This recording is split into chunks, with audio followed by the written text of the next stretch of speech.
What's up guys, this is Calado, and I wanted to bring you guys a wrist routine that I use every time that I do any sort of hand balancing or bridge work.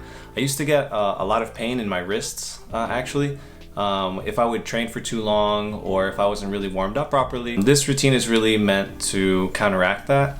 You can do it prior to any sort of groundwork that you're doing or hand balancing, and you can also do it by itself. If you have an off day, this would be a good way to train your wrists to make sure that they can handle the impact or load that you're putting on them during your training days. So I'll go through these exercises step by step and give you an idea of why I do them and how they're done. The first exercise I do is probably the most important one. I call them finger push-ups. I don't know if there's another name for them. They're essentially just a way for you to push up and engage the forearms by pushing your palms off the ground. A really common thing that people do is that they will lean back to take some of the pressure off of their wrists. And another thing that people will do is kind of use their back muscles and pull themselves off the ground to kind of take the weight off of their wrists and their forearms. You're supposed to feel a lot of, not fatigue, but you're supposed to feel a good burn in your forearms before you can say that you're really done with this exercise. So the second exercise that I'll do is I'll point my palms up and have the fingers facing towards each other. And from there I can just hold, I can rock back and forth or left to right really. And if you're a little bit more advanced, you can consider doing push-ups, though I would think that for most people, simply holding this position and rocking left and right is sufficient. You're going to feel a really big stretch on the top of your hand, and what you can do to either make this a little bit easier or harder is to bring your hands in towards your knees to make it easier, or out away from your knees to make it harder. The next exercise I do is flipping the hands around again, so the palms are down on the floor and the fingers are facing away from each other. And I will rotate the hands around in a big circle, as big as I can, to basically touch every single direction that I can with my wrist. I want to express the full range of motion of my wrists by going around in as big a circle as I can. And I'll do this a few times. From here, what you can do is turn your palms up again, and now the fingers should be facing away from each other. You'll do something similar to what you did in the second exercise, which is just rock left and right. You'll just kind of feel out how much pressure your wrists can really take. If it feels really hard, or if your elbows start flaring out to compensate, you can consider just moving your hands in a bit closer to making it easier. And likewise, if this is very easy for you, then you can consider going out further with your wrists away from your knees.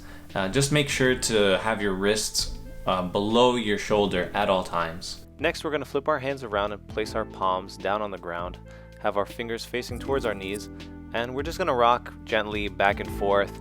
You can do this up to the point that you're comfortable, and it's really going to create a nice stretch along your forearm all the way up and down from about your elbow to your wrist. You can continue with this rocking motion until you feel satisfied, and then you can move on to the next exercise. From here, I'll keep the palms facing up and have them pointing forwards away from my knees, and I'll slowly rock back and forth. And again, just like the other exercises, if you feel like this is too much, bring your hands in closer to your knees. And if it's a little bit too easy, then you're more than welcome to bring the hands out away from your knees. The very last exercise I call the tiger claw. And you're basically just gonna have the fingernails of your hands on the floor. And you're gonna have both hands on the floor like this. And just the nails of your hands are going to be supporting you, and you're going to be in the same position as before, a nice quadruped position with your knees on the ground, hands on the floor. And you can just hold this here, and you'll really feel a deep stretch within the inside of the hand. All this tissue on the inside is going to get a really nice stretch. You're going to feel it really not tense, but a warm up. You're going to feel a nice warm up on this part of your body.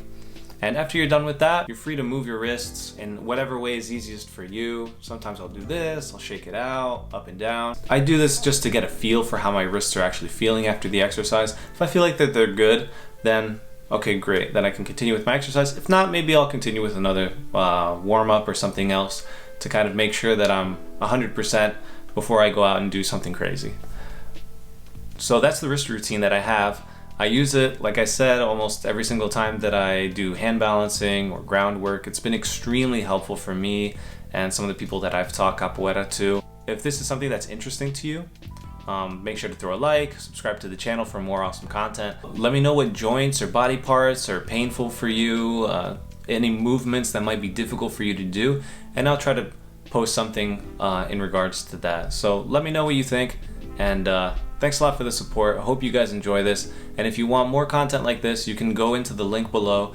There I have my blog where I explain in greater detail why it's important to do these kinds of warm-ups, what are the main issues with the wrist that cause these kinds of injuries, and why this wrist routine is so important, and what are the main ideas behind it that help you maintain a strong, healthy, and mobile set of wrists. So thanks again, and I'll see you in the next one.